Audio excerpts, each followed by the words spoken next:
دیے تھے آپ وہ پورے سال پورے کرتے رہے ہیں, مگر ان میں دیوانگی کا اظہار نہیں ہے. اللہ کہتے ہیں کہ زندگی میں ایک دفعہ احرام باندھ کے آؤ, پراپر ڈریس پہننے کی اجازت نہیں ہے, اور دیوانوں کی طرح بیت اللہ کے گرد چکر لگاؤ, صفا مروہ میں دوڑو. حالانکہ کون سی بات ہے بھائی, دوڑنا تو کوئی عبادت نہیں کہلاتی نا.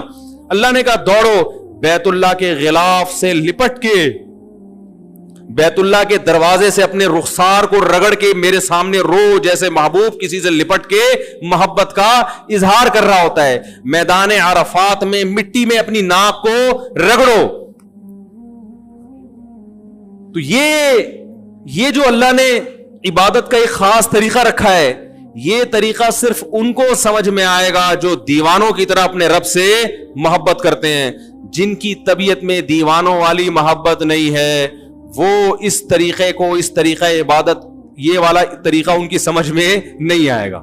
وہ کہیں گے یہ کیا ہے بھائی, ہم 3 پیس سوٹ ٹائی پہنا کرتے تھے, اللہ میاں نے بولا ایک دھوتی پہنو اوپر سے ایک چادر. یہ کیا ہے, وہاں جا کے کیا کر رہے ہیں, گھوم رہے ہیں, حجر اسود کو چوم رہے ہیں. کیا ایک پتھر ہی تو ہے بھائی, اس کو کیوں چوم رہے ہیں بھائی؟ بیت اللہ سے نسبت ہے اس کی, یہ اللہ کا گھر ہے. کیسے دیواروں سے لوگ رخساروں کو لگا رہے ہوتے ہیں وہاں. وہ شعر یاد آتا ہے, امر من الدیار دیار لیلا اقبل ذا الجدار وذا الجدار وما حب الدیار شغفن قلبی ولكن حب من سکن الدیار. جو مجنوں تھا نا, وہ لیلا کے گھر در و دیوار, اس زمانے میں محبوبائیں پردہ کیا کرتی تھیں, ٹھیک ہے نا, ڈیٹ ویٹ کا سسٹم ایجاد نہیں ہوا تھا, موبائل پہ ایزی لوڈ اور یہ سب مس کالیں وس کالیں چلتی نہیں تھی. کبوتر کو بازی ہوتی تھی, وہ کبوتر لے کے آتا, وہ کبوتر باز وقت کہیں اور بھی چلا جاتا تھا, ٹھیک ہے نا. تو بڑی پرابلم تھی. تو یہ جو مجنون ہے نا, یہ لیلا کے عشق میں کیا کر رہا ہے, اس کی دیواروں کے گرد چکر لگا رہا ہے, اور بڑے سخت پہرے غیرت مند مردوں کے, وہ نکلنے نہیں دیتے. تو یہ چکر لگا رہا ہے اور پھر محبوبہ کی دیواروں کو چوم رہا ہے. پھر لوگوں سے کہتا ہے کہ بھائی امر من الدیار دیار لیلا اقبل ذا الجدار وذا الجدار. لوگوں میں لیلا کے در و دیوار کے گرد گھومتا ہوں, کبھی اس دیوار کو چومتا ہوں, کبھی اس دیوار کو. لوگوں اتنا پاگل نہیں ہوں کہ مجھے دیواروں سے محبت ہو گئی ہے. وما حب الدیار شغفن قلبی. تم مجھے دیکھ کر پہلے ہی مجنوں کے تانے مجھے مل رہے ہیں, لوگ دیوانہ کہہ رہے ہیں, پاگل کہہ رہے ہیں. کہہ رہے ہیں اللہ کی قسم اتنا پاگل نہیں ہو کہ دیواروں سے محبت ہو جائے. ولكن حب من سکن الدیار. ان دیواروں کی نسبت جس محبوب کی طرف ہے, اس محبوب کی محبت نے مجھے دیواروں کو چومنے پر مجبور کر دیا ہے. یہ رشتہ ختم ہو جائے. یہ دیواریں میری نظر میں 2 ٹکے کی نہیں ہیں. بیت اللہ کی دیواریں بھی سیمنٹ گارے کی بنی ہے میرے بھائی, اس کا غلاف بھی کپڑے کا غلاف ہے, وہ کوئی مریخ سے نہیں آیا ہوا. یہی سیمنٹ, یہی بجری, یہی ریت, اسی سے وہ اینٹیں بنی ہیں. لیکن ان اینٹوں کو دیکھنے کے لیے, اس غلاف کو چومنے کے لیے, اس غلاف کے گرد طواف کرنے کے لیے ہم 6-6, 7-7 لاکھ روپے خرچ کر کے جاتے ہیں. اور لاکھوں کے مجمع میں جہاں پھسلنے کا بھی خطرہ ہو, جان کا بھی خطرہ ہو, اس بیت اللہ کے گرد گھومتے ہیں. اس کی وجہ بھی یہی ہے کہ ہمیں ان دیواروں سے محبت نہیں ہے. ان دیواروں کی نسبت کس کی طرف ہے, خالق کائنات. اس نے کہہ دیا کہ یہ کس کا گھر ہے, رہتا بھی نہیں ہے وہ وہاں پہ, رہتا بھی نہیں ہے, بنایا بھی انسانوں نے اس کو, لیکن رب نے کیا کہہ دیا, یہ گھر کس کا ہے, میرا. بس اتنی نسبت ہمارے لیے کافی ہے. بیت اللہ سے عشق کرنے کے لیے, بیت اللہ سے محبت کرنے کے لیے ہمارے لیے اتنی دلیل کافی ہے کہ اس بیت اللہ کو, یہ رب نے کیا کہہ دیا اس کے بارے میں کہ کس کا گھر ہے, میرا. بس اتنا کہہ دیا, اب ہمیں کوئی ڈاکومنٹ نہیں چاہیے, اس کے لیے کوئی ثبوت نہیں چاہیے, مزید کوئی ثبوت نہیں چاہیے. یہ نسبت ہمیں مجبور کرتی ہے کہ ہم لاکھوں روپے خرچ کر کے اس گھر کی زیارت کے لیے جاتے ہیں اور اپنا پسینہ وہاں جا کے بہاتے ہیں. کتنی ٹینشن میں نے بوڑھوں کو دیکھا ہے, بوڑھے لوگوں کو دیکھا ہے, کتنی ٹینشن.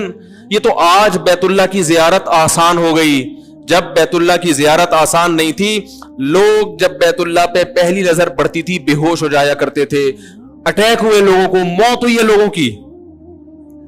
تو یہ ابراہیم علیہ السلام نے اللہ کا گھر بنایا اور کیا اعلان کیا, اللہ اس ایسی زمین پہ گھر بنا رہا ہوں جہاں نہ گھاس کا تنکا اور نہ پانی، لیکن تو اس جگہ کو ایسا بنا دے کہ تہوی الیہ افئدۃ الناس، کہ لوگوں کے دل اس کی طرف لڑکنا شروع کر دیں. کوئی انٹرٹینمنٹ کی جگہ نہیں ہے وہاں پہ. مری میں ہوتا، سوئٹزرلینڈ میں ہوتا تو ہم کہہ سکتے تھے بھائی اصل میں تو سوئٹزرلینڈ ہے، نام بیت اللہ کا لیا جا رہا ہے، دیکھنا کیا چاہتے ہیں مولانا صاحب؟ سوئٹزرلینڈ گھومنا چاہتے. اللہ نے ایسی جگہ بنایا سنگ لاخ پہاڑ، یہ تو اب آباد ہو گیا، ورنہ تو آپ جہاز میں دیکھتے ہوں گے چٹانے، خوش سنگلاخ چٹانے. ایسی جگہ بنایا کہ یہاں آنے والا سوائے بیت اللہ کی محبت کے اس کے دل میں اس کے علاوہ اور کوئی جذبہ نہ ہو. اور یہی وجہ ہے کہ آج وہاں جدہ پہ جو کچھ ہوتا ہے، جدہ ایئرپورٹ پہ سب جانتے ہیں، لوگ کیوں برداشت کرتے ہیں. کسی اور ایئرپورٹ پہ اتنی سختی ہو اور یہ کچھ ہو، لوگ اس ملک میں جائیں گے؟ چھوڑ دیں گے. یہ بیت اللہ کی محبت ہے جو لوگوں کو کھینچ کے لاتی ہے. تو اللہ نے حج کیوں رکھا ہے؟ دیوانگی کے اظہار کے لیے. نبی صلی اللہ علیہ وسلم نے فرمایا ذاق طعم الایمان من رضی باللہ ربا وبالاسلام دینا وبمحمد صلی اللہ علیہ وسلم نبیا. اسلام کا ذائقہ چکھ لے گا وہ شخص جس نے اللہ کو اللہ مان لیا، نبی کو نبی مان لیا، اور اللہ کی کتاب کو کتاب مان لیا. تو آپ نے فرمایا اسلام کا ذائقہ، اس سے پتہ چلتا ہے اسلام میں کیا ہے، ایک چاشنی، ایک لذت ذائقہ ہے. ایک آپ ملکی قوانین کو فالو کرتے ہیں، اس میں لذت نہیں ہے، چاشنی نہیں ہے، لیکن جب اللہ کے دین پہ چلتے ہو تو اس میں اللہ نے ایک ذائقہ بھی رکھا ہے، لطف اور مزہ بھی رکھا ہے. لیکن یہ لطف اور مزہ صرف انہی کو محسوس ہوتا ہے جو اللہ کو اللہ ہونے کے لحاظ سے راضی ہو جاتے ہیں اور اس سے محبت کرنا شروع کر دیتے ہیں. اللہ تعالیٰ سے دعا ہے کہ اللہ تعالیٰ ہمیں بھی اپنے گھر کی زیارت نصیب فرمائے اور جذبے کے ساتھ. علماء کہتے ہیں وہاں جا کے برائیاں کرنا، اس سے وہاں کی جو ایک روحانی قوت وہاں ملنی چاہیے تھی وہ قوت کیا ہو جاتی ہے؟ ختم ہو جاتی. محبت ہے جو لوگوں کو کھینچ کے لاتی ہے. تو اللہ نے حج کیوں رکھا ہے؟ دیوانگی کے اظہار کے لیے. نبی صلی اللہ علیہ وسلم نے فرمایا ذاق طعم الایمان من رضی باللہ ربا وبالاسلام دینا وبمحمد صلی اللہ علیہ وسلم نبیا. اسلام کا ذائقہ چکھ لے گا وہ شخص جس نے اللہ کو اللہ مان لیا، نبی کو نبی مان لیا، اور اللہ کی کتاب کو کتاب مان لیا. تو آپ نے فرمایا اسلام کا ذائقہ، اس سے پتہ چلتا ہے اسلام میں کیا ہے، ایک چاشنی، ایک لذت ذائقہ ہے. ایک آپ ملکی قوانین کو فالو کرتے ہیں، اس میں لذت نہیں ہے، چاشنی نہیں ہے، لیکن جب اللہ کے دین پہ چلتے ہو تو اس میں اللہ نے ایک ذائقہ بھی رکھا ہے، لطف اور مزہ بھی رکھا ہے. لیکن یہ لطف اور مزہ صرف انہی کو محسوس ہوتا ہے جو اللہ کو اللہ ہونے کے لحاظ سے راضی ہو جاتے ہیں اور اس سے محبت کرنا شروع کر دیتے ہیں. اللہ تعالیٰ سے دعا ہے کہ اللہ تعالیٰ ہمیں بھی اپنے گھر کی زیارت نصیب فرمائے اور جذبے کے ساتھ. علماء کہتے ہیں وہاں جا کے برائیاں کرنا، اس سے وہاں کی جو ایک روحانی قوت وہاں ملنی چاہیے تھی وہ قوت کیا ہو جاتی ہے؟ ختم ہو جاتی.